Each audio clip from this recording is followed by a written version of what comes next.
صلى الله على محمد صلى الله عليه وسلم صلى الله على محمد صلى الله عليه وسلم صلى الله على محمد صلى الله عليه وسلم۔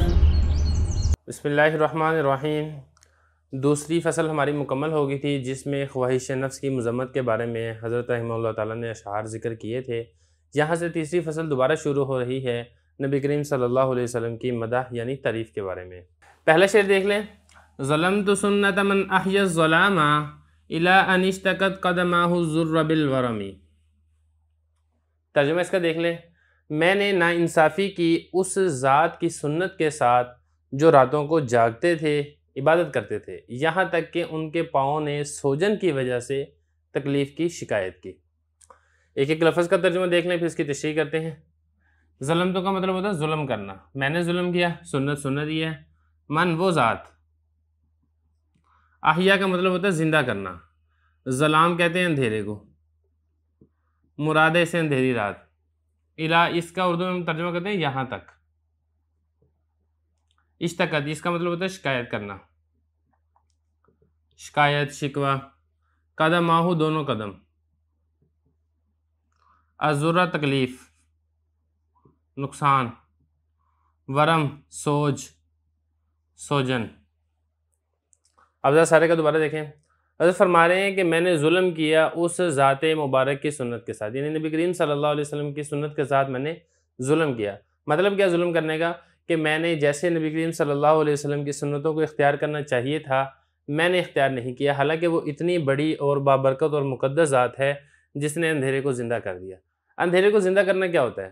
دیکھیں، جو شخص رات کو سونے کے اندر گزار دیتا ہے تو وہ گویا کہ وہ رات کو ضائع کر دیتا ہے، لیکن جو شخص رات کو عبادت کرتا ہے تو وہ اندھیری رات کو اپنی عبادت کی وجہ سے زندہ کر دیتا ہے۔ اور نبی کریم صلی اللہ علیہ وسلم راتوں کو بکثرت جا کر عبادت کیا کرتے تھے، تو یہی عرض کیا کہ وہ ایسی مبارک ذات ہے جس نے رات کے اندھیرے کو عبادت کر کر کے اس کو زندہ کر دیا ہے۔ نبی کریم صلی اللہ علیہ وسلم کے متعلق احادیث میں بھی آتا ہے کہ اتنی لمبی لمبی نمازیں پڑھا کرتے تھے کہ پاؤں مبارک پر کھڑے ہونے کی طوالت کی وجہ سے پاؤں مبارک سوج جاتے تھے، اس کے اوپر ورم آ جاتا تھا۔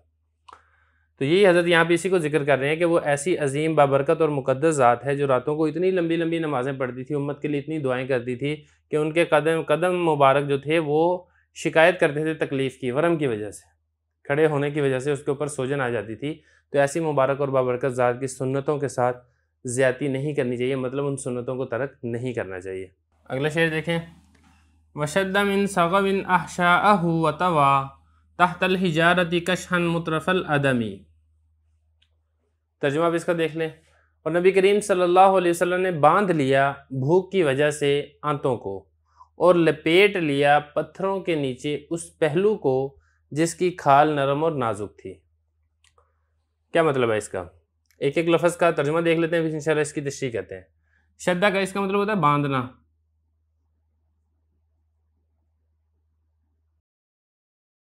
اور اس کے بعد ہے سغب۔ سغب کہتے ہیں سخت بھوک۔ احشا یہ آنتڑیاں کو کہتے ہیں، پیٹ کو کہتے ہیں، دونوں کے لیے لفظ استعمال کیا جاتا ہے۔ توا اس کا مطلب ہوتا ہے لپیٹنا۔ تحتا یہ اردو میں کہتے ہیں نیچے، عربی میں اس کو تحت کہتے ہیں۔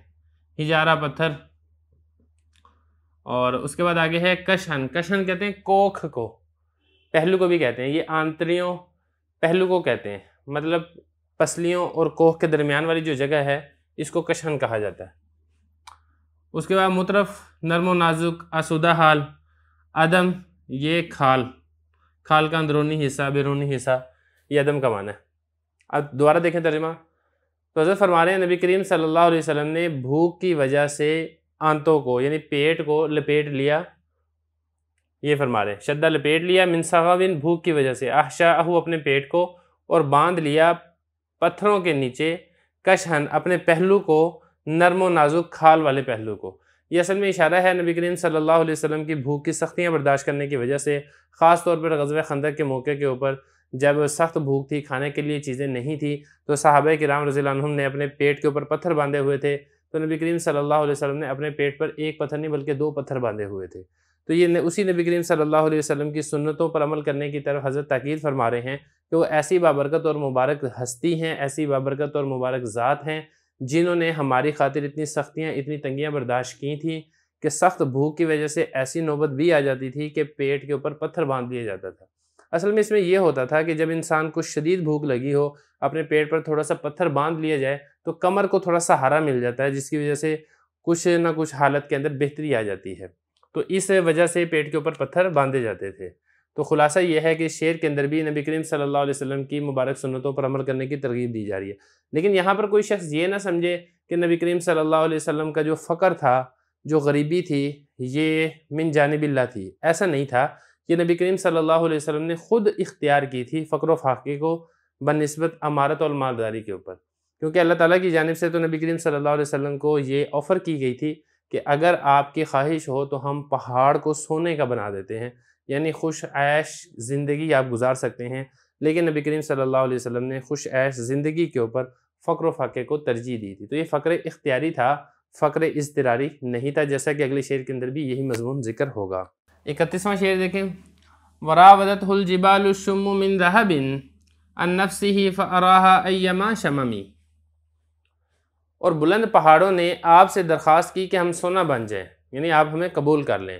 تو آپ صلی اللہ علیہ وسلم نے ان پہاڑوں کو کامل بلندی دکھائی، یعنی قبول نہیں کیا۔ کیا مطلب ہے اس کا؟ دیکھیں ذرا، راودت اس کا مطلب ہوتا ہے درخواست کرنا، یا اس کا مطلب یہ ہوتا ہے اصرار کرنا بھی اس کا مطلب ہوتا ہے۔ جیسے قرآن مجید کے اندر بھی اسی طرح کا مضمون آتا ہے بی بی زلیخا کے متعلق، وراودت التی هو فی بیتھا، اصرار کرنا، درخواست کرنا۔ جبال کہتے ہیں پہاڑ کو، اشم بلند پہاڑ، اس کا ایک معنی سونگنا بھی ہوتا ہے اور ایک اس کا معنی بلند ہونا، اونچا ہونا۔ ذہب کہتے ہیں سونے کو، اور ان نفسی ہی اپنے بارے میں، نفس کہتے ہیں ذات کو، فاراہا اس کا مطلب ہوتا ہے دکھانا، دکھانا، دکھلانا، ایما وہ جو، شمم بلندی، اونچا ہونا۔ دیکھیں پچھلے مضمون کے اندر ذکر تھا، پچھلے شعر کے اندر، کہ نبی کریم صلی اللہ علیہ وسلم نے بھوک کی وجہ سے پیٹ پر پتھر باندھے تھے۔ تو اس شعر کے اندر یہ بتلایا جا رہا ہے کہ نبی کریم صلی اللہ علیہ وسلم نے جو بھوک کو برداشت کیا تھا، فقر و فاقے کو اختیار کیا تھا، وہ اختیاری تھا، وہ اضطراری نہیں تھا۔ حالانکہ آپ صلی اللہ علیہ وسلم کو اللہ تعالیٰ کی جانب سے اس چیز کی آفر ہوئی تھی کہ اگر آپ قبول کریں تو ہم پہاڑوں کو سونے کا بنا دیتے ہیں، اور پہاڑوں نے بھی چاہا تھا کہ ہم سونے کا بن جائیں۔